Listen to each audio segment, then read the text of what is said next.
Welcome to the in front of me Vivo X80 Pro, and I'll show you how to log out from Gmail account on this device. So to do that, let's first launch the Gmail application, and after that, on the right upper corner here we can see that we're logged in here into the Gmail account. And if you want to log out from Gmail account in Gmail app, we should log out from Google account on our device. So how we can do that?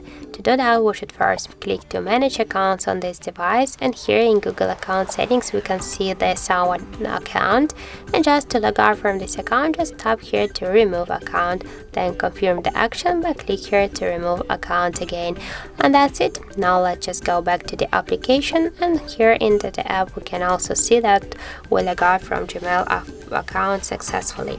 So that's it. Thank you for watching, and if you find this video helpful, don't forget to leave a like, comment and to subscribe our channel.